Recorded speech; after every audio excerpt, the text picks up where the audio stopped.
Hey, what's up everybody? This is Osric501 and today I want to go over some new updates for Atlas. Now, I want to go over the new stuff that's been shown and just some small updates have happened since the big 10.0 patch. And then they added some stuff for the 10.0 patch like right before it went up, and I think some notes like as it went up. So there was some new stuff that I didn't go over before, and there's some stuff that I don't know if they exactly put in the patch notes. There's some stuff that we've noticed, but I do have a bunch of stuff on here that I want to talk about that either I didn't notice or I think is important to talk about again, or that just wasn't up. So first off, we have the further out, which it just started adding stuff.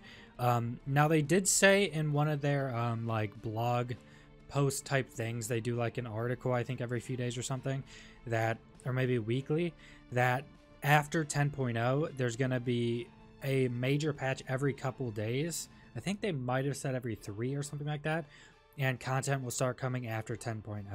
So most likely by tomorrow or the next day, there's going to be a ton of stuff from further out and a ton of stuff on a patch coming very soon. So first off, we have NPCs will be added to free ports, which allow players to redesign their character tattoos for a gold cost. Significant server improvements over the coming weeks, where we'll be doubling performance increment by increment. So basically they did the same thing in Ark, where they had stuff that was like overall like really big changes that always stayed on further out basically. The first one, but the second one will most likely always stay on further out until like they get to the performance they want to. So most likely this will stay here even with every patch having some performance increases in it. So next, now this is the current, so this stuff is already out. Claim flag settings have now been enabled, so that is the stuff down here that we talked about before. We're going to talk about it again. Taxing resources now affect crops, so if you harvest crops and you're in a tax area, they'll get some of the crops. Tank or tax bank will stack items similar to crew resource box. So the crew resource box is a thing you put on your ship, so if you're like repairing on your ship and stuff, you don't have to have the stuff on you, it'll just be used out of the box. Now you can place these in bases to be a storage box, and these stack up a lot more than normal boxes. So you could have like 50k wood stacked in there. When you pull it out, it'll unstack and go into 500s, but inside those they stack a lot more. So the tax bank will be stacking like those, which is super nice. So it's not just pages and pages of stacks of stuff. It'll be, you know, a 50k stack or something. I'm pretty sure it can go past that. It might be unlimited. Tax bank will no longer allow you to drag items into the inventory, so to prevent items from being taxed, they must be dragged from within the bank itself to the ignore folder. I don't actually understand this. Tax bank will no longer allow you to drag items into the inventory, so to prevent items from being taxed. This doesn't really make sense. It sounds like they're not letting you take items from your inventory and putting it into the bank to prevent items from being taxed. I don't understand that. Maybe, I don't know, maybe before you could put items in there that weren't taxed before or something and it would tax them. I'm not exactly sure what this actually means. Cost of drag tokens has been reduced to 20,000 gold coins and is now available for purchase at the cosmetic vendors and free ports. So this coin, I haven't went and actually checked this out. I'll be able to check it out since it's a free ports. I just haven't gotten to find a trade vessel yet. So I'm not exactly certain on what these are. So first, when the game came out, there was tokens for dragons that you could buy for 5,000 gold that would allow you to tame a drake. They're calling them drakes. That would allow you to tame a drake. But then they had a patch that said you can buy a drake token for 50,000 gold, which they're reducing. So I'm not certain if it's that token actually just like spawns you in a tamed drake. Those drakes are only 8-hour temporary tames, by the way. I'm not certain if it spawns you in a drake or if you have to buy that token then go tame the drake. So I'm not exactly sure on that. 25% buff to explosives against stone structures. So I think explosive, I don't think that's cannons. I'm not exactly certain. I think that's most likely like just grenades and like the explosive barrels. I'm not exactly certain if that's cannons. It doesn't sound like it would be. Then 10.7.9, change how custom blueprints are now crafted for stackable items when they're given a stat roll. So that is from blueprints only. If a stackable item is crafted from the same blueprint and you already have an item crafted from that blueprint in your inventory, it will stack on the pre-existing item, can't talk, and not receive a different intelligent stat bonus. If you want a different roll from the same blueprint, you must make sure that you do not have an item which was crafted from that same blueprint in your inventory, stated or non. That means that you can keep rolls by keeping the different item in your inventory when crafting from the BP, even if you don't have the level of intelligence required to get the crafting bonus. Alternatively, you can remove the statted item from your inventory to get a new bonus roll from the BP. So basically what this is saying is, say if you have a blueprint that you are crafting, say you have say you have a cloth chest piece that, you know, has like 27 armor, it has like some small stamina increase and some small health increase. If you have a bunch of intelligence which can increase just everything that can be increased for a blueprint, say it rolls like a really high roll, like a maximum roll for how much intelligence you have, if you have that inventory, that item you just crafted in your inventory, when you craft another, it will duplicate that thing you just crafted. So basically, even if you don't have the intelligence, even if someone else with intelligence crafted that one, and then you craft the rest, and you keep that one that they crafted in your inventory, it will just duplicate that and stack them up in your inventory. But say you don't get a good roll, you just take that out of your inventory, and then it'll craft and you have intelligence, it'll craft a new one with new stats. This is actually a much better system than an Arc. So if Arc, which basically has the same system, your like crafting speed gave you crafting increases for blueprints. If you crafted, like, say you got lucky and crafted like the max you could with your crafting skill, basically, you wouldn't be able to craft it again guaranteedly. The next one would be random again. So being able to duplicate that is really nice, because you have to get all this game, it's a lot harder to craft these. You have to have a bunch of different resources. So you have to have, like, say if you're crafting plate, you have to have like 3 types of metal depending on the rarity of the blueprint. You have to have a bunch of types of hide, all that stuff. Then you have to have the intelligence. So it's much harder to craft these better things. And it's nice that if you get good rolls, you can keep duplicating the good rolls for everyone in your group. Resource respawn should now function as they did on Lawless servers prior to 10.0. So I think there was an issue with Lawless servers that broke the spawning. Lawless servers are like insanely quick spawns. They'll even spawn like in foundations and in bases sometimes. I'm pretty sure this is supposed to be like this. You can't claim Lawless servers still, so they're supposed to be super quick respawns. I think it made them like every other island in 10.0, so it broke it. 50% reduction in the enemy structure prevention radius so that you can now build closer together in Lawless servers. So Lawless servers, basically, if you have a foundation down, someone not in your company can't build within a certain area of that foundation, kind of like Arc, except you do have like a DK time on these stuff there because you can't claim on Lawless. So now you can build closer. So I'm pretty sure this is to prevent like people just building all over the island, so more people can build on these Lawless islands, which are more for newer players and I guess for farming for bigger teams.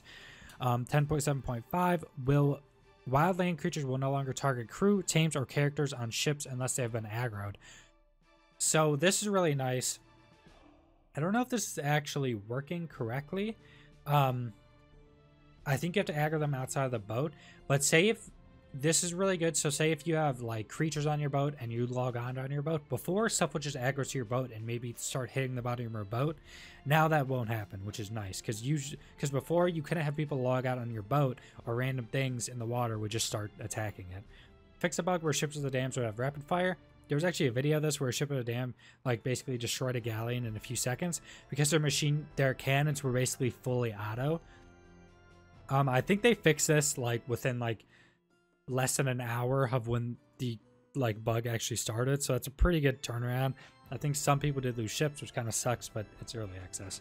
Temporarily reduce crew log length as it undergoes some rewrites because it may cause performance problems. Don't exactly know what this is about, just a performance issue that they're going to be fixing, I guess. Fix a bug which prevented cannons from being reloaded. Pretty nice. I'm pretty sure they fixed that really quick too. Tighten up server side protection on gliders. Fix an exploit with mortars. Don't know what this is. I guess it's another mortar exploit. They did fix one before where you could like shoot mortars like fully auto, but this must have just been some other one. Maybe it came back. Fix ramshackle sloops breaking when you leave free ports. Those are super cheap sloops that are much worse, permanently much worse, that you can make at a free port from the vendor dude, instead of just being able to make a raft. Fix bug which prevented you from accessing newly tamed inventories unless you relogged. I actually had this bug, pretty annoying. Fix a bug which causes manta rays to be unusually aggressive. I'm pretty sure they're still insanely aggressive. Manta rays are dicks. Commodity gold cost increase. So this is like, pretty sure this is the skins you can get, and like there's front boat ornaments you can get and stuff like that. So I did this whole thing because they added a lot more information on this, so we can go over all of it. This is new claim flag changes. So claim flags now have settings which allow other companies or players to build within them with a specified tax rate applied to them. So you can set it so in a specific claim, you can do this flag by flag. If you want someone to be able to build there, you can let them build there, and then they'll get taxed. So this is the system that we thought that would be in the game at the start, and that I assume they want to. They just didn't have the time before this to put it in. So basically, you can set the flag so people can build there, and when people build there, they give you, you can tax them however much, up to 30%, that those resources get put in your tax bank. So you have incentives to let people build on certain areas of land you own, and then protect them because they're out there farming all the time, giving you whatever percent of free resources you have taxed.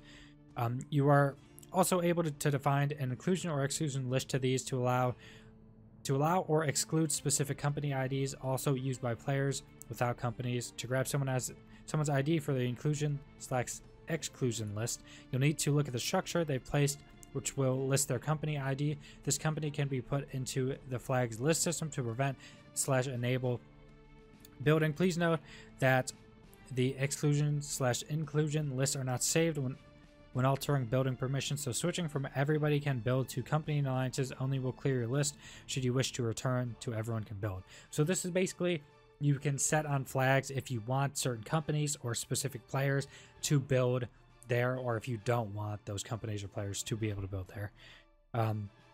All claim flags will now use everybody can build as default setting when placed, and this will be a retroactive change. However, it will not function until Thursday, the 10th of January, where we'll release another server update to make this setting active.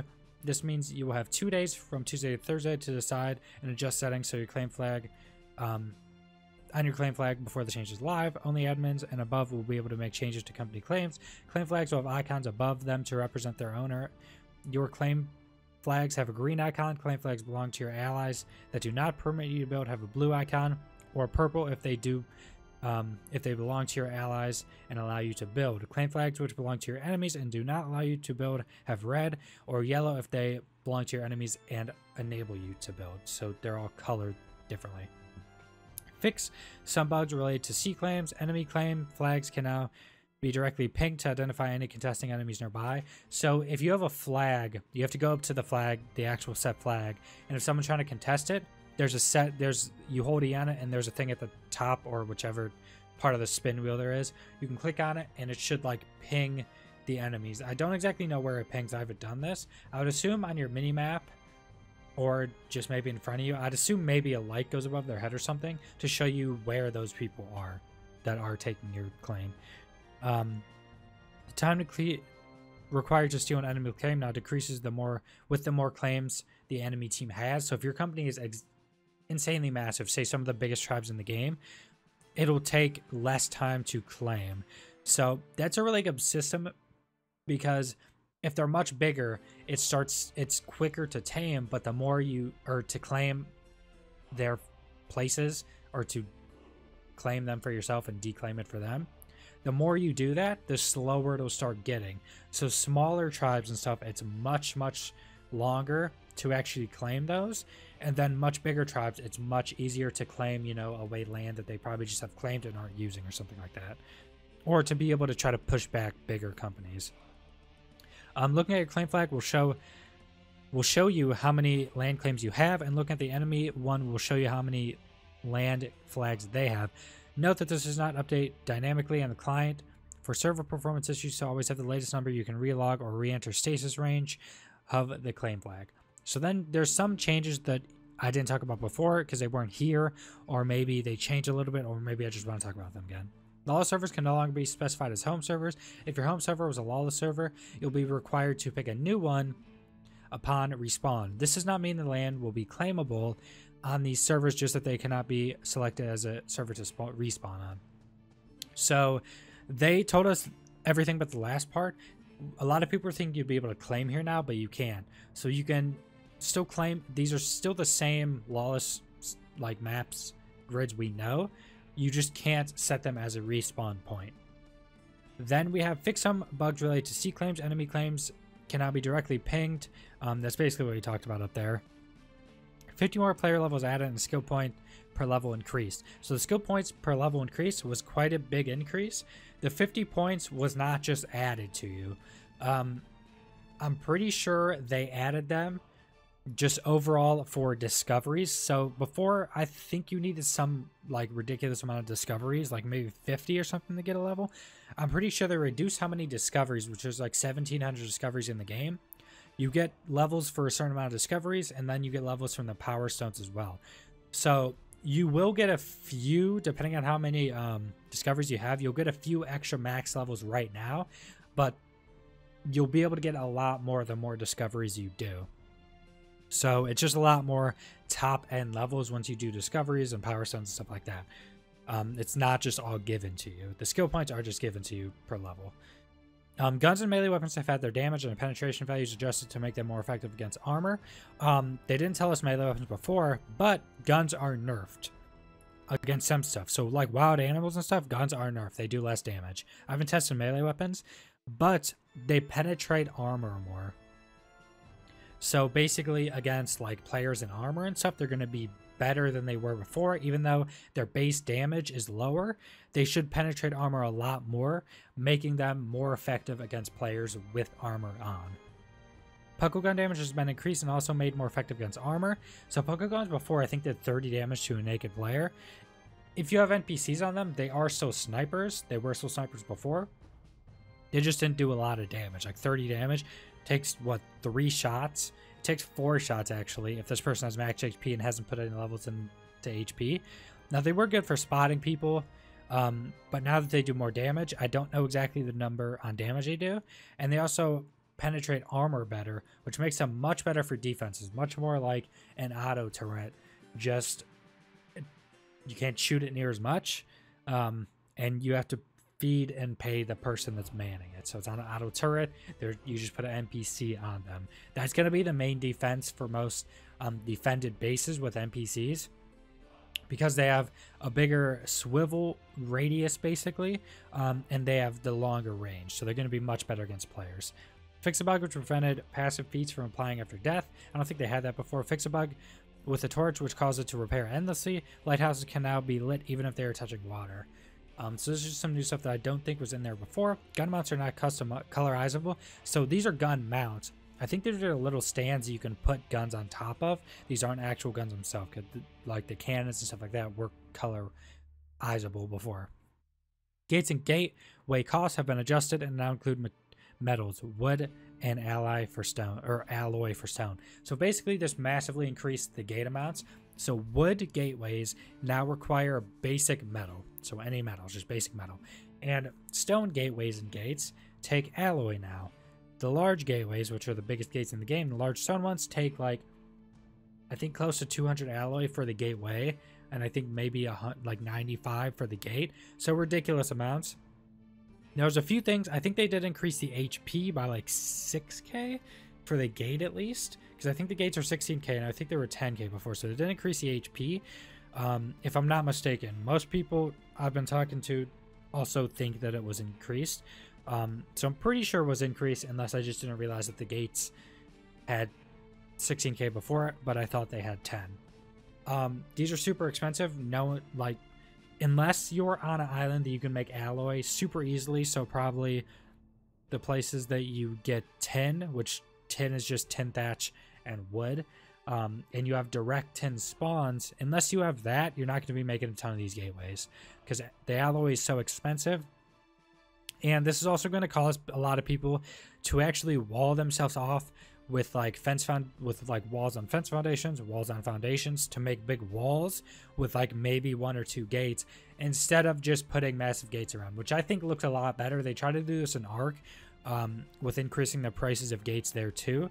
I don't think they did enough, and everyone still just gatewayed all the way around everything instead of putting up walls, make it look nice. This game also has kind of an incentive to do that, because with walls, gateways, you can't really place a bunch of NPCs in different sections for defense, but in walls you can place like ceilings, you can place walls with windows in them, so you can put guns through them and have NPCs shoot through the walls, so it's much more defensive and it looks a lot better. Gateways and gates are now crafted in Smithy instead of player inventory. That was wood, I think. We're crafting your inventory, so those are in the Smithy now. Fix an exploit with prying eyes, don't know what that was about. Can no longer glide up mountains with the glider suit. Fix an exploit which allowed you to gain massive height when using the zip line. This is actually hilarious. We use this to kill ourselves. If you would jump when you were like mid zip line, you would just get launched into the air. We would use this to kill ourselves, or if you were at the end of a zip line, you would jump, and if you did it correctly, you could get some pretty good distance without taking more damage or a lot of damage. Fix a building exploit which allowed you to float structures and fortify walls with floors. Then we have some creature changes. So wild alpha creatures HP and damage reduced by 20%. Also, I don't have this one highlighted, but tame creatures take 20% less damage. Now they still have everything else, which makes tames HP and damage scaling nerfed by 40%, so it's a nerf to them because they have higher levels now. And cannons / explosives damage to tames increased by 50% due to level increase and scaling possibility. So they took away the gun damage, I'm pretty sure. So it just says cannons and explosives now. So they took away the gun damage. They reduced the damage by 20%, but they nerfed their damage, HP, and scaling by 40%. So I think overall, to tankiness against specifically player guns, it's a buff slightly, and at the high end a bit more, but against cannons and explosives, they take a lot of damage, and against fire arrows, I guess they just take 20% less, even though fire arrows are still percentage. So I'm wondering if it's 20% less percentage somehow. That's much better than it was before, when they were going to be adding 50% increase to guns as well without the 20% damage reduction. So this is much better. A lot of people, like every Reddit post on the Atlas Reddit, was talking about tame creatures being nerfed way too hard. They still nerfed them a bit, because what you guys have to realize, what a lot of people weren't really thinking about, is that to tame a creature, you have to go a lot of skill points into a skill tree to be able to tame, ride, and use the buffs with them. You need a bunch of resources to tame them. You need bolas. You need to be able to keep damaging them to bola them. These are the better creatures that aren't neutral tame or passive tamed. Then you need all the meats if you want to tame them well. Then you need to level them up a ton because they have so many possible levels now, but their low end was nerfed. So it still takes a ridiculous amount to get animals in a good spot. I still think they need a buff. Now, against players, if they buff them back up, what they could do is, if say they buff them, say they increase the HP and damage scaling by like some small percentage, or make their base stats better or something like that, they could always do like add 5 or 10% more damage from like guns or something from players. Some small amount of increase, so it stays balanced in PvP. Even though in PvP they're still only in certain situations because you're so much on the sea, they're only used in certain situations in PvP, and they can be pretty good in those situations as well. But not a lot of situations, they can't be used in every situation. So they could keep them balanced in PvP, but make them stronger in PvE, which is really where they should shine. They also just need to specifically start like targeting certain utility stats for utility dinos. Like rhinos right now, say you tame like a level 7 rhino or something, right? it's going to have like 450 weight depending on what it rolls, probably like 450 weight. If you full sprint on a rhino and hit a big rock, that weight is almost filled.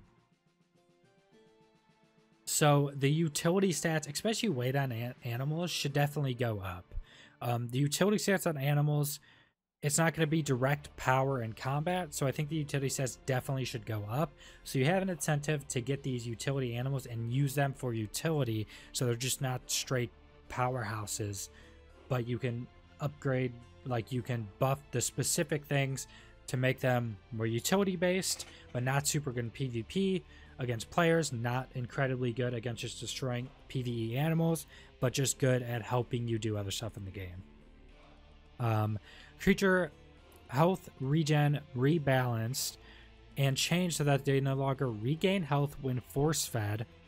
So this is a terrible change in my opinion. So basically, say you had a tiger, right?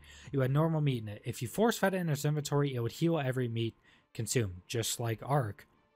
Or from consuming corpses. So if you eat corpses, I think they heal a tiny bit. But you can't force feed anymore. It doesn't heal at all. And they can't consume corpses for that HP anymore either. The only way, besides just waiting for the super slow base regen for animals, is to have the healing buff. That's what I was just talking about. You need so many skill points for all this stuff, and now you need the healing buff, basically. There's a 30-second cooldown. The upgraded ranks actually work now and increases the time, not the health regain. And it doesn't regen a ton. It's probably like 10 or 20% maybe over the duration. And then you have to wait another 30 seconds. So the healing on these animals is super low. So this is just a massive nerf.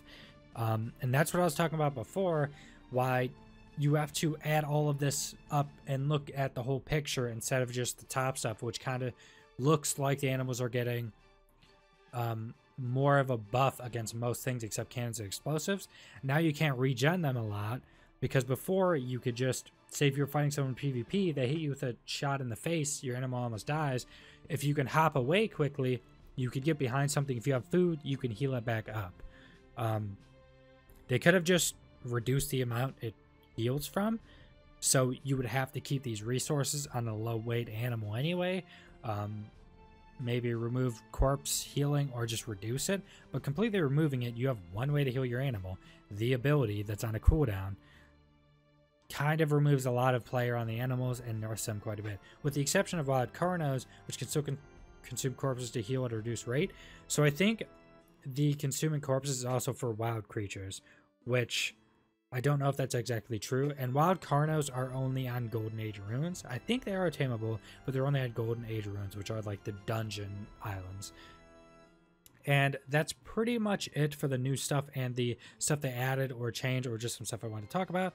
So subscribe if you want to see more Atlas content. I'll definitely be doing videos on all of the updates coming out. I do enjoy talking about all the new update stuff, and just giving my input, because it is early access. They will listen to the players. I think the gun thing they actually took away with the taming.